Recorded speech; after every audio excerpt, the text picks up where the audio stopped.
Hace casi 100 años, el gran buque RMS Titanic acabó en el fondo del Atlántico Norte. Más de 1500 hombres, mujeres y niños murieron en aquel hundimiento.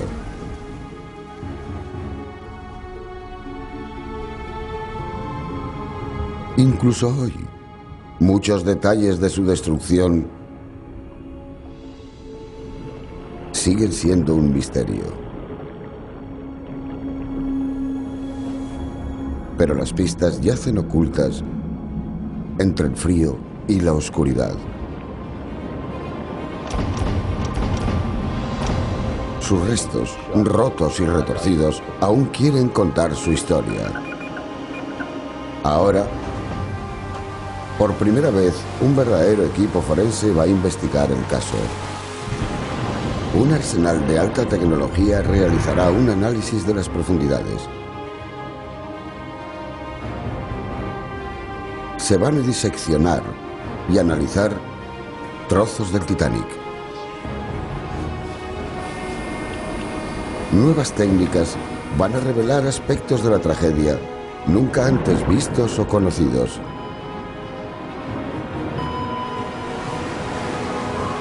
Contra vientos huracanados y mares hostiles, los investigadores van a luchar por desentrañar secretos de casi un siglo de edad. Ya es posible que llegue a contarse la verdadera y dramática historia del Titanic cuando los científicos descubran las respuestas de las profundidades. Titanic, respuestas desde el abismo, episodio 1.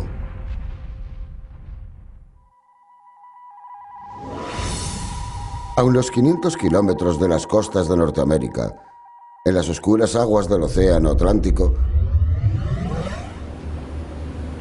un grupo de barcos se ha reunido sobre el emplazamiento del Titanic. Se trata de expertos estadounidenses, británicos, canadienses y franceses, con un objetivo común. La misión de realizar la primera investigación íntegramente científica del desastre del Titanic. Si hay posibilidades de probar esta tecnología en la primera vuelta... Ahora mismo no sabemos qué hizo el barco al tocar fondo. Sorprende pensar que la destrucción del Titanic siga sumida en el mito y la controversia. Sin embargo, este equipo de investigadores insuperables espera enderezar las cosas. Esta es el área dudosa, esta que vemos aquí. Inmediatamente después del desastre del Titanic, el mundo se afanó por obtener respuestas. Pronto, surgió y se difundió la historia que parecía explicarlo todo. El Titanic chocó contra un iceberg grande como una montaña. Se abrió un boquete enorme y se hundió de una pieza, muriendo más de 1500 personas. Durante casi 100 años, esta ha sido la historia aceptada de lo que ocurrió aquella trágica noche. Cuando se descubrieron los restos del Titanic en 1985, el mundo se sorprendió al saber que la historia era otra. El gran buque se partió en dos grandes pedazos, quedando casi 800 metros de distancia entre la proa y la popa.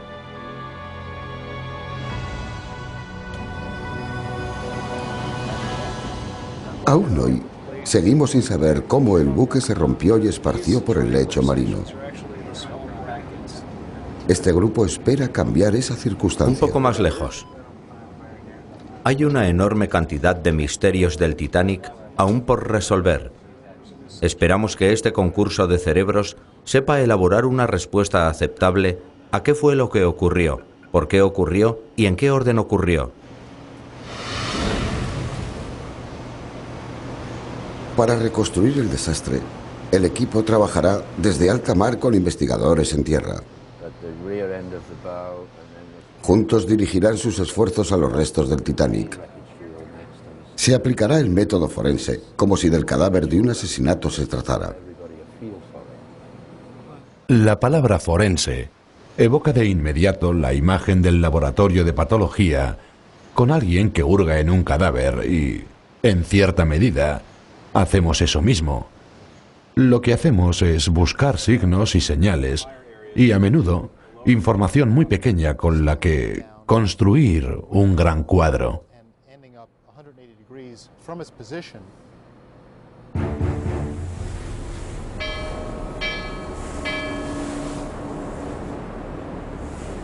En la destrucción del Titanic hay 4 hechos principales que siguen llenos de incertidumbre.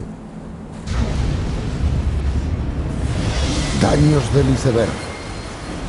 ¿Cuál es el verdadero alcance de los daños del iceberg? Ahora, los científicos sospechan que se trata de una serie de pequeñas aberturas, no un boquete de 90 metros. ¿Pero pueden probarlo? También saben que el Titanic se partió la noche del desastre. Rotura. ¿Pero cómo llegó a ocurrir? ¿Y por qué?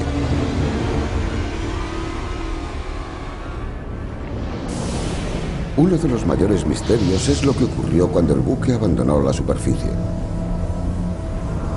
¿Cómo sobrevivió la proa a los 4.000 metros de descenso relativamente intacta?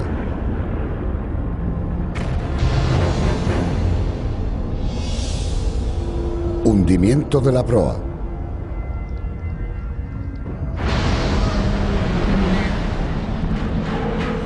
¿Y qué ocurrió a popa que sembró tanta destrucción en esta parte del barco? Explosión de la popa. La cabeza del buque es 150. Muy bien, Cart, más de 100. Más de 100, tengo más de 100. Para responder, los investigadores dividen los restos en 2 campos de operación. La tripulación del Ocean Voyager se centrará en la proa del Titanic, a más de 3.600 metros de profundidad. Alcanzarán su objetivo por medio del Magallanes 725. El Magallanes es un vehículo operado por control remoto o ROV. Para esta misión, el Magallanes va equipado con cámaras submarinas de última generación. Sí, Kirk, sigue adelante de la cámara, que voy a calibrar el tono de piel. Calibrado. Así está bien.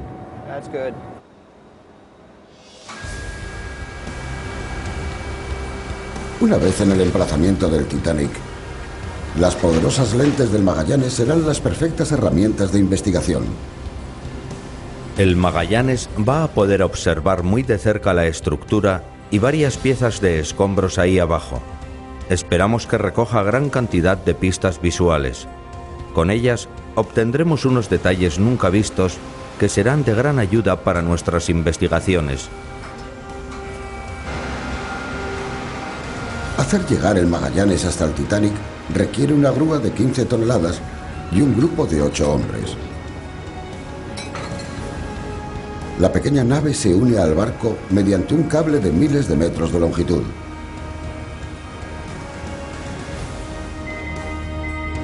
El Magallanes recibirá instrucciones y transmitirá imágenes a través de este cordón umbilical. Me has liado, tío. Estoy parado. Avísame cuando estés cerca. Atención. Estamos cerca. Echa el morro 90 a la derecha, 100 completo. En el agua, Kirk. Vale, avisadme cuando haga falta el hidráulico. Ahora hidráulico. Hidráulico conectado. Aguanta el central un poco, Troy. Empieza con el depresor. Sí, adelante con el depresor. Mientras el Magallanes lucha contra las corrientes en su viaje de 3 horas hacia los restos, a 800 metros de distancia, la tripulación del Nadir prepara su misión a la popa reventada. Poco se conoce de esta porción de los restos. El sumergible tripulado Nautilus se va a convertir en una plataforma fotográfica de primer orden.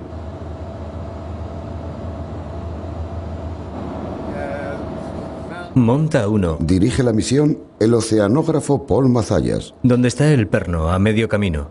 Perfecto, los traerá dentro de una caja. Él es quien equipa al Nautilus con cámaras de alta resolución y luces intensas para las profundidades.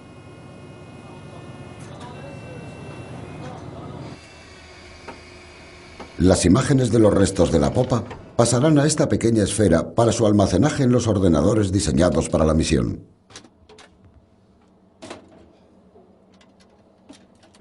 Vamos a intentar algo que nunca se ha intentado. Es muy emocionante.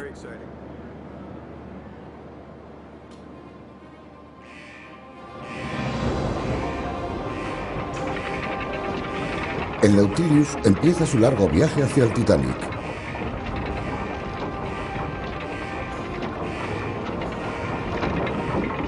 Va a llevar a su tripulación hasta uno de los entornos más inhóspitos de la Tierra. Las temperaturas son gélidas. La presión del agua es aplastante. Toda la protección de los hombres es un casco de titanio de 10 centímetros de grosor.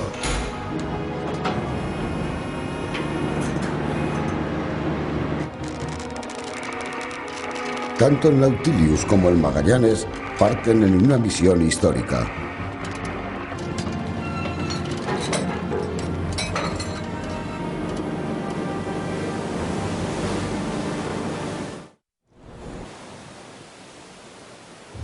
Vamos a suponer que os acercáis a proa por estribor.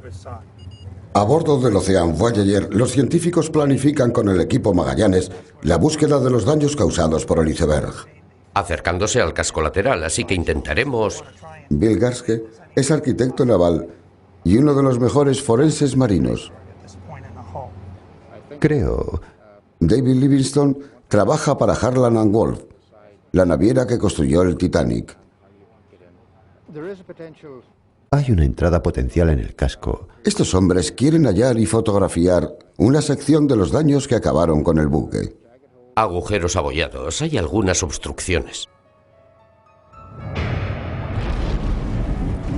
Cuando la proa del Titanic golpeó el fondo, los sedimentos que levantó ocultaron los daños mortales causados por el iceberg bajo un montículo de barro. En 1996, los científicos intentaron ver a su través mediante el sonar.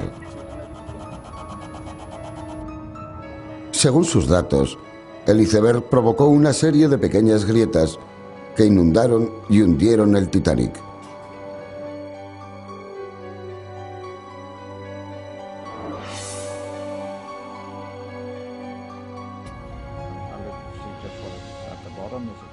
Hoy los investigadores se preguntan si es posible que una parte de los daños fatales no esté enterrado en el barro. He hecho algunos cálculos y había algo... que en efecto pueda verse a simple vista. Creo que si encontramos superficie visible del barco que no haya tocado sedimento, tal vez, y digo tal vez, demos con los daños que el buque recibió del iceberg.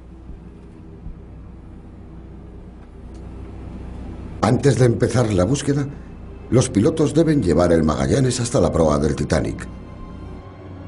Una empresa arriesgada. Recibido. Vamos abajo. A medida que se acerca al fondo, el vehículo se detiene para comprobar que no se haya enredado su sistema. Se estabiliza. Cada vez es más seguro. Otros 20 metros, 0,90, Bruce. Hay más de 3 kilómetros de cable flotando en las profundidades del mar. Es más que suficiente para enredarse en cualquier resto. Avance 50 metros, 280. ¿Recibido? Espera, Bruce. Es un vehículo con su propia correa. Esta va desde la superficie hasta el vehículo que está abajo. Está claro que no queremos que se estropee la correa y el Titanic es un obstáculo capaz de estropearla. Tras varias horas, el Magallanes llega al fondo del mar. Eso que veis es el fondo. Es un paisaje desolado. Desierto.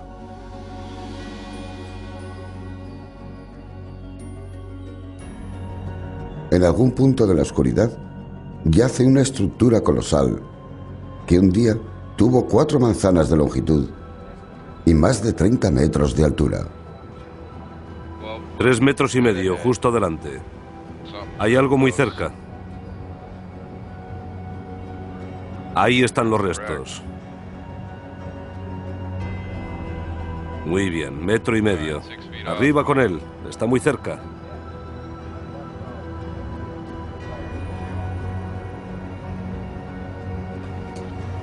No lo acerques más. Cuidado con la vertical.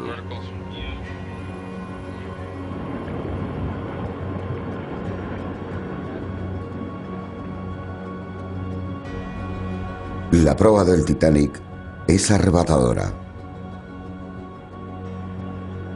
Sorprende su elegancia, a pesar de la destrucción sufrida. Troy, muy bien las luces. Enterado. El equipo del Magallanes somete a las cámaras a una serie de pruebas antes de empezar a buscar los daños del iceberg. Oye, Abel, ¿qué tal nos va? ¿Va todo bien ahí abajo? Sí, estamos bien. Muy bien, entonces... Livingston y Garske prueban la habilidad de los pilotos del Magallanes. Está ahí dentro. Para encontrar lo que buscan, se acercan peligrosamente a los restos. No tiene este aspecto exactamente. Se dirigen a un punto donde un superviviente dijo haber visto daños hace casi un siglo.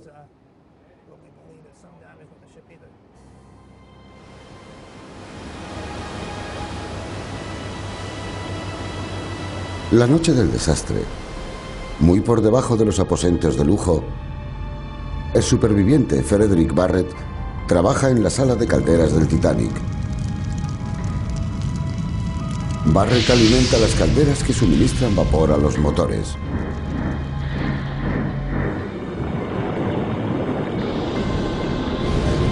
Tras la colisión del Titanic con el iceberg, estalla el caos en las calderas. Barrett es uno de los que luchan por salvar el barco. Barrett ve un chorro de agua a presión a medio metro del suelo en la sala de calderas 6.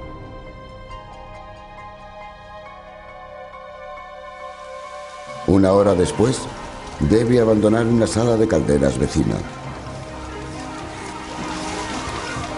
Entraba un gran volumen de agua. De pronto vi una ola de espuma abrirse paso entre las calderas y salté a la escalera de emergencia.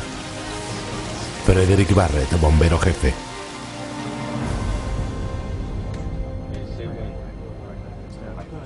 Despacio y con paciencia, el equipo peina el exterior del barco hundido, buscando los daños que Barrett vio desde dentro.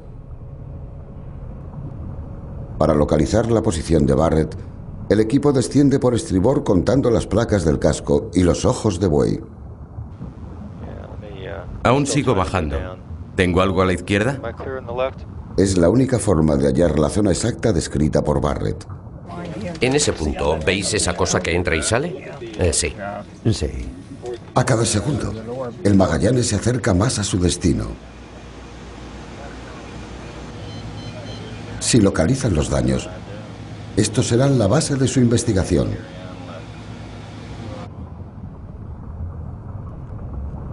Tras varias horas de búsqueda, Bill Garske percibe algo entre la corteza que cubre los restos. Son las 4 de la mañana. ¿Te referías a esa abertura? Sí, casi en línea con el barro. Hay algo que parece una junta abierta. Oculta junto al barro, hay una pequeña abertura a un lado del Titanic. Sí, lo has visto bien, sí, es una junta abierta. ¿Bromeas? ¿Lo es? Sí que lo es. Y está exactamente donde Frederick Barrett dijo. Es parte del daño provocado por el iceberg. Acerquémonos bien y encuadremos para ver con detalle. El equipo, feliz, saborea el descubrimiento. Si aguantas ahí, adelante el zoom. El mérito es de Barrett, el calderero, porque dijo ver juntas abiertas a medio metro del suelo, y es ahí donde estamos. Aquí está. Ron, tienes que acercar el vehículo lo más posible a esa abertura. Vistos desde más cerca, los daños son reveladores. Como se sospechaba, no se trata de un agujero ni un boquete, sino de algo más sencillo. Una separación entre placas de acero. Debería de haber remaches sujetando las placas, pero estos no aparecen. Hay científicos que llevan tiempo sospechando del fallo de los remaches al golpear el iceberg. Cuando llegó el iceberg y golpeó el barco, pudieron fallar los remaches de las juntas. Y al decir fallar, nos imaginamos que pudo ser que saltaran las cabezas de los remaches. Y una vez que han saltado, las juntas pueden abrirse. Entonces el agua puede entrar. La pregunta es, ¿por qué fallarían esos remaches? Empezad con estos datos. Sí. Antes de volver a la superficie, el Magallanes registra el lecho marino buscando remaches sueltos. Sí, no puedo darle más que 20 o 30 grados. Con los brazos robot del vehículo, los pilotos recogen una muestra de acero con sus remaches intactos. A ver si me quedo quieto para que se estabilice un poco. A ver si lo pongo debajo y lo mantengo ahí. La muestra se coloca con cuidado en una cesta para el largo viaje de vuelta al Ocean Voyager. Hay 7 en la jaula. Se dobla. Refuerzo. ¿Listos para subirlo? Sí. Asegurad luces y motores hidráulicos. Luces e hidráulicos apagados. ¿Hay bastante grúa? Al día siguiente, Weiss empieza su trabajo fotografiando la muestra exhaustivamente.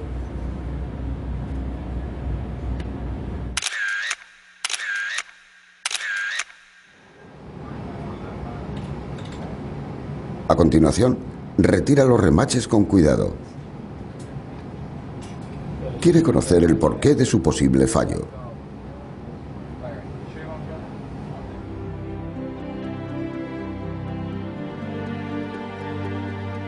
En tiempos del Titanic, la integridad de los barcos se mantenía con remaches, no con soldadura como se hace hoy. Se calcula que se utilizaron más de 3 millones de remaches en la construcción del Titanic. Cada viga, cada placa del casco, se adhería al barco mediante remaches.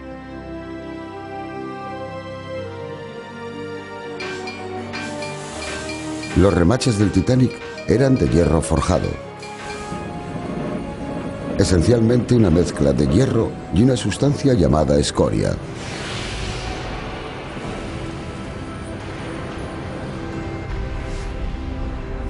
En la época, resultaba difícil controlar la mezcla de escoria y hierro.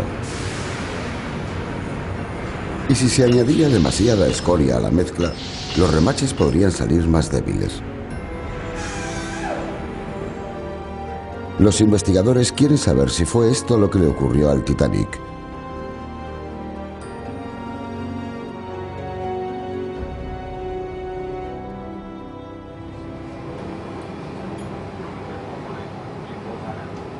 En un laboratorio temporal a bordo del Ocean Voyager, Tim Weiss sigue buscando respuestas.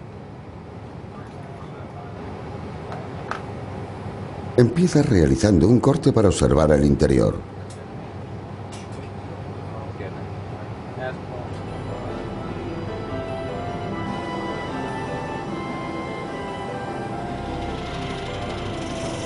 Weiss colabora con el científico de materiales Tim Feige, el cual somete a prueba otros remaches en el Instituto Nacional de Normalización y Tecnología de Maryland. Fue un trabajo anterior de Feige el que dirigió la atención hacia los remaches. Cortamos 2 remaches defectuosos encontrados en el 96. Un análisis metalográfico bajo el microscopio revelaba exceso de escoria en ellos.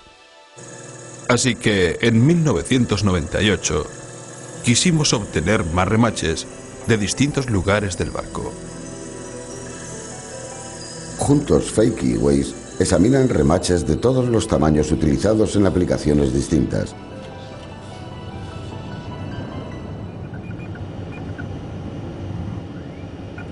Miden la proporción de escoria que deja bajo el microscopio unos rastros oscuros.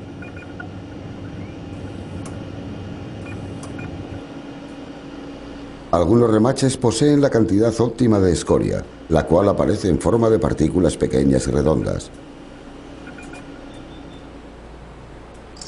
Esta muestra, por otro lado, contiene demasiada escoria, lo cual debilitará el remache. En su trabajo, Fake y Weiss siguen viendo variaciones en los remaches del Titanic. Hemos analizado remaches procedentes de distintos puntos del barco. En general puede haber a bordo de un 5 a un 10% de ellos con defectos. Hemos visto 3 millones de remaches, así que la conclusión no será definitiva, pero la tendencia está ahí. Al aumentar el número de remaches observados permanece constante.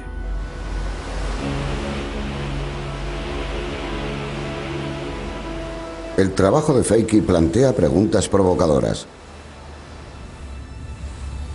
¿Acaso fueron los pequeños remaches defectuosos el talón de Aquiles del Titanic? ¿O tuvo el golpe fuerza suficiente como para acabar con el más fuerte de ellos? Puede que nunca lo sepamos con seguridad. En cualquier caso, ahora sabemos que los daños que hundieron el Titanic fueron pocos. Resultaba increíble a nivel psicológico que algo tan pequeño hubiese provocado el naufragio. Tuvo que ser algo catastrófico. Y así fue como se percibió entonces. Ahora, mirando hacia atrás y a la vista de las pruebas reunidas, es perfectamente posible que se hunda un barco con agujeros pequeños que no se puedan controlar.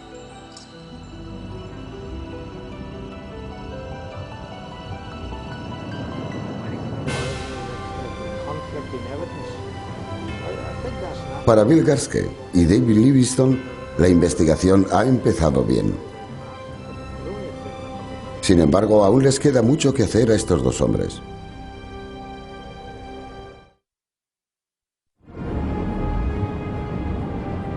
Paul Mazayas y la tripulación del Nautilus llevan días recogiendo el informe fotográfico más detallado realizado hasta la fecha de la popa del Titanic.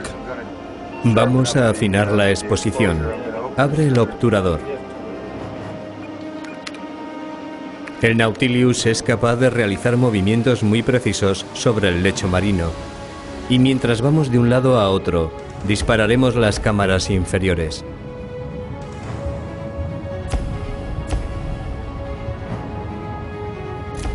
Cada imagen recogida por Mazayas es como una pieza de un rompecabezas.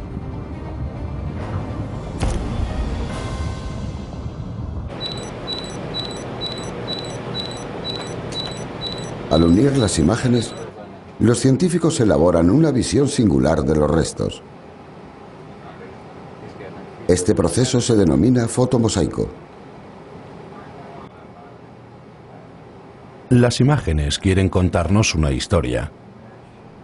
Tanto los mosaicos como los distintos vídeos sirven para revelar la historia que se oculta tras el hundimiento. Y cada trozo tiene su propia historia.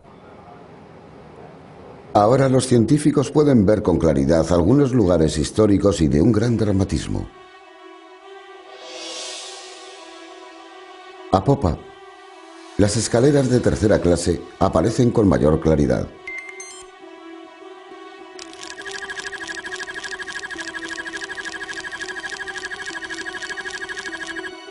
La noche del desastre, este fue un lugar lleno de confusión y pánico, con pasajeros tratando de huir del barco.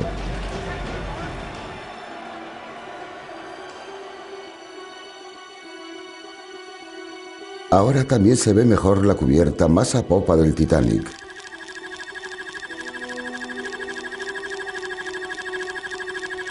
Cerca de estas cubiertas, muchos recibieron los últimos sacramentos del padre Thomas Bayliss, mientras otros se arriesgaban a saltar a las gélidas aguas.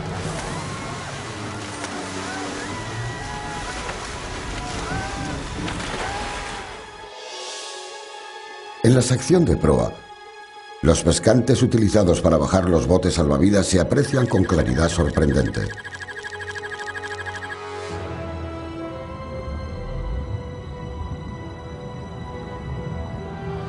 El oficial Charles Lightoller trabajó aquí brevemente durante la evacuación del Titanic.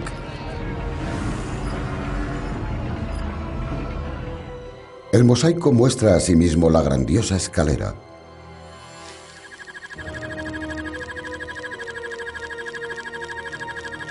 Hoy es un resto fantasmagórico de lo que llegó a ser,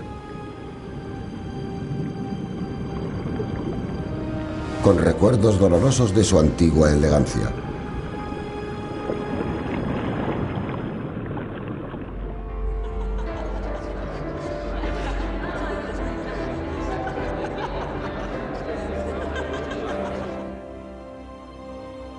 Este tragaluz mira hacia la sala de radiotelegrafía del Titanic.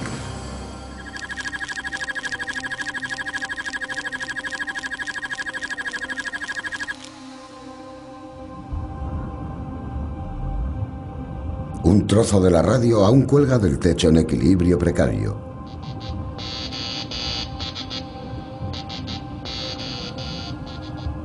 La noche del desastre, Harold Bright y Jack Phillips enviaron peticiones frenéticas de ayuda desde esta sala hasta que entró el agua a borbotones.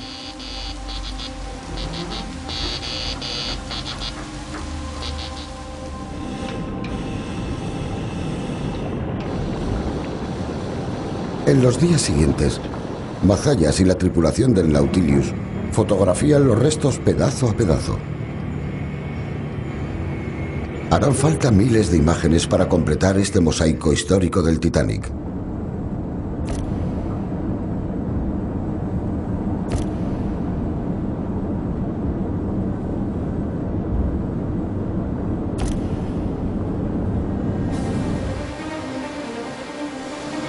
Ya entrada la noche, el Magallanes regresa al Titanic.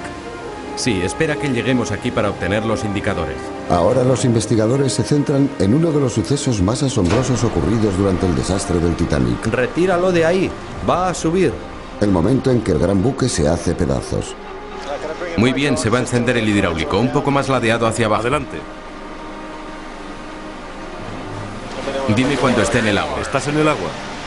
90 grados a la derecha. 90 a la derecha, giro a la derecha.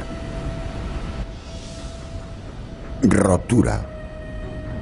Incluso hoy, muchos detalles sobre la rotura del Titanic siguen envueltos en misterio. Para pasajeros y tripulantes, fue un momento de horror extremo. Para quienes fueron testigos de la rotura y vivieron para contarlo, fue un espectáculo aterrador. Se podían ver las hélices y todo. El timón estaba bien fuera del agua. Y entonces las luces se apagaron. John Bewley, marinero. Estábamos a una manzana de distancia del Titanic cuando se empezó a hacer pedazos. Lucille Carter, pasajera de primera clase.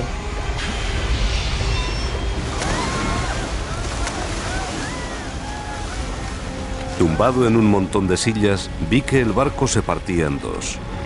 Hubo una lluvia de escombros y un gran trozo de madera me cayó encima golpeándome el chaleco. August Weimann.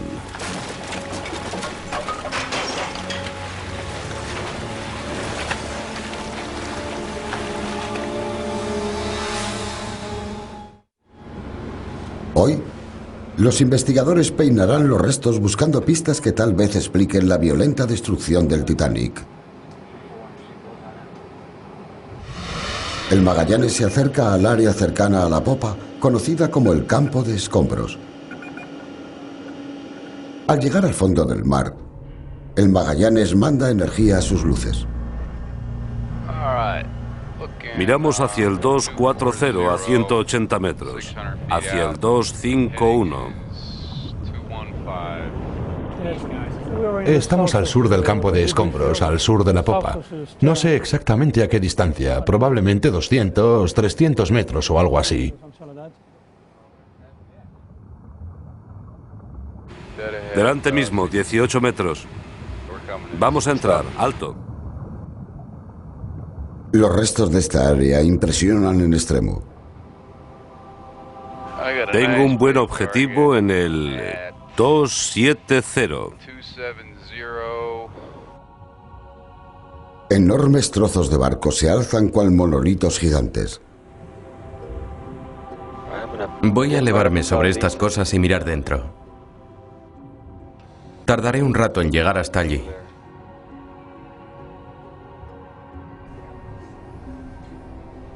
Cada trozo tiene su historia. Cubre otros 35. ¿Quieres bajar aún más? Sí, ve a la derecha. Pero descifrar cada resto es una tarea increíblemente complicada. Hay muchísimas cosas aquí. Realmente cuesta determinar el origen de cada una. El proceso de interpretación de restos para reconstruir un desastre se llama técnica retroactiva.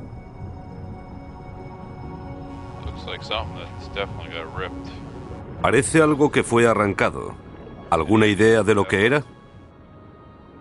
Es el mismo método de investigación para los desastres modernos como los aéreos. Voy a hacer una panorámica muy lenta a la derecha.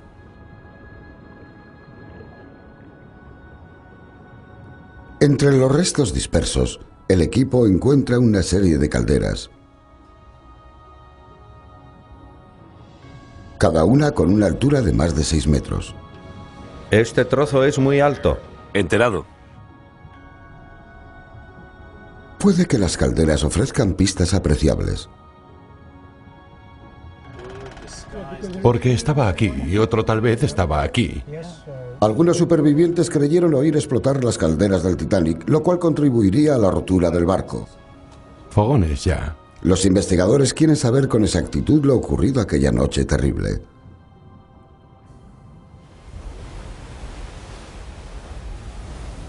Durante la tragedia, en plena evacuación del Titanic, algunos supervivientes dicen haber oído la explosión de las grandes calderas que salieron despedidas del barco.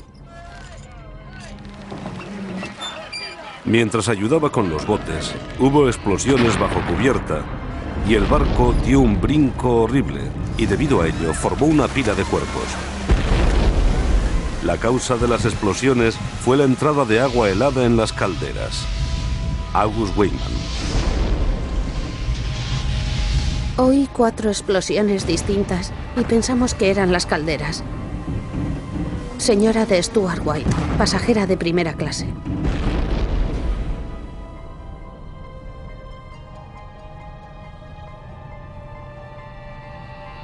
Al inspeccionar las calderas de popa, no se encuentra en ellas prueba alguna de explosión. Las calderas de la sala 1. Es una caldera simple. Parece en perfectas condiciones. Por lo tanto, ni explotó ni implotó. Para saber con seguridad que las otras calderas del Titanic no explotaron, los investigadores deben buscar las otras unidades del barco. Su búsqueda los lleva a la sección de proa, donde se alojaban gran parte de las calderas. Las cubiertas de esta sección se han derrumbado e impiden mirar en el interior del barco. Sin embargo, el equipo comprueba sorprendido que parte de los restos se han desplazado. Por primera vez, los investigadores ven con claridad el interior de una de las salas de calderas. Y allí vimos las 5 calderas en su sitio, sin daño por explosión alguna.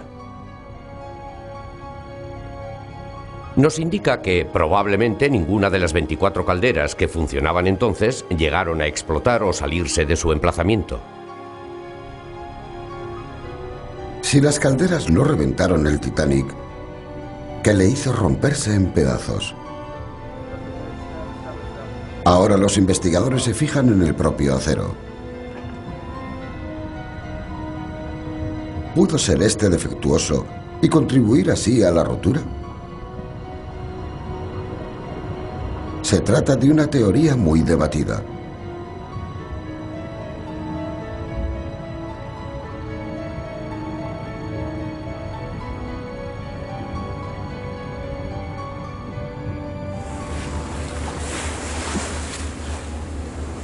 Para zanjar el debate, el equipo necesita pruebas físicas. Un trozo de acero que se haya desprendido del Titanic.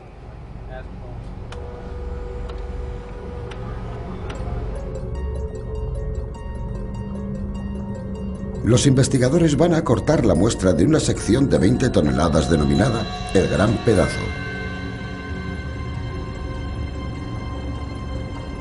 El pedazo se rescata en calidad de resto histórico.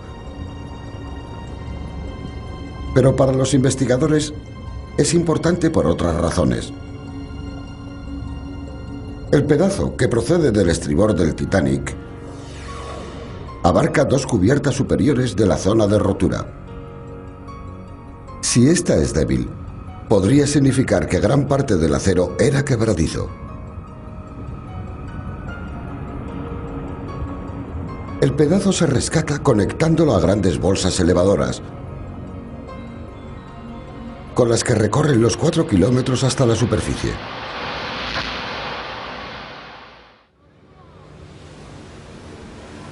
Aquí, los equipos de salvamento colocan con rapidez el pedazo en el barco de rescate Avail Supporter. De nuevo, un pedazo del Titanic, suspendido bajo el agua, ha recibido la luz del día.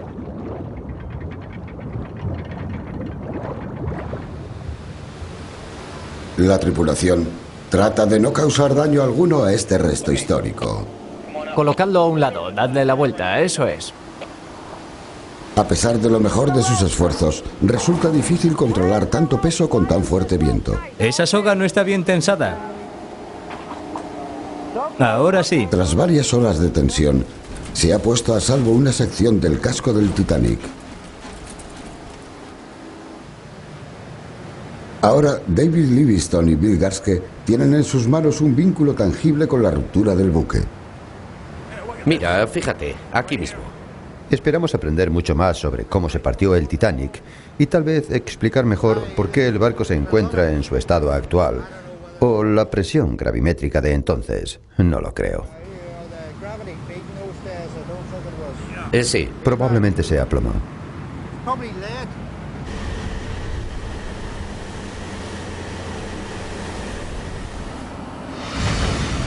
Puerto de Boston.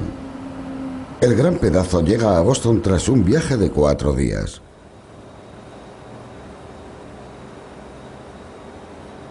En el puerto, el científico de materiales Tim Feige se encuentra con el conservador del Titanic, Stefan Pennick. Sobre todo en esa parte se ve un borde muy plano. En esa zona, cuando la desmontemos. Sí. La mayor parte procede de las inmediaciones de la zona de popa donde se produjo la gran rotura, donde el barco se partió. Si tenemos un trozo del casco adyacente a la rotura, resulta del todo probable que su acero sea muy similar al que llegó a partirse.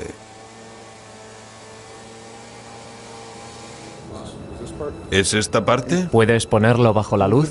El acero parece perfecto.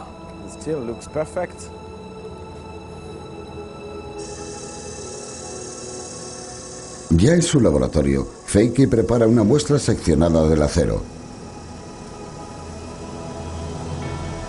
Va a medir su fuerza con lo que se llama la prueba de resistencia a la fractura.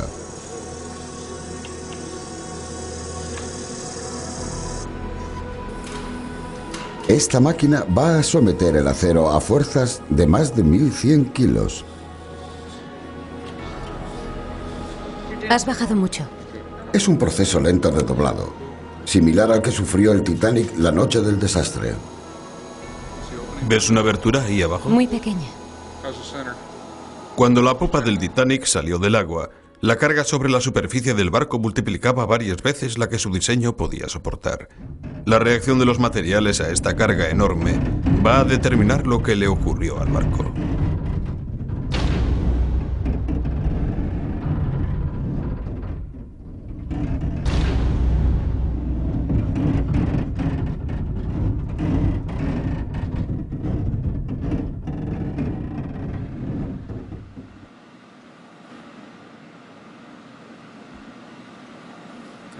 Muy bien, es bueno y duro. El acero del Titanic resulta poseer una fuerza sorprendente. La dureza del acero es casi tan buena como la del acero moderno y bastante adecuada para aplicarse al Titanic. Sí, esto está muy bien. El trabajo de Feiki ha contribuido a zanjar un debate de casi 10 años. Es un material bueno y resistente. Ahora, los investigadores pueden afirmar que el acero del Titanic ni era defectuoso ni contribuyó a la rotura del barco.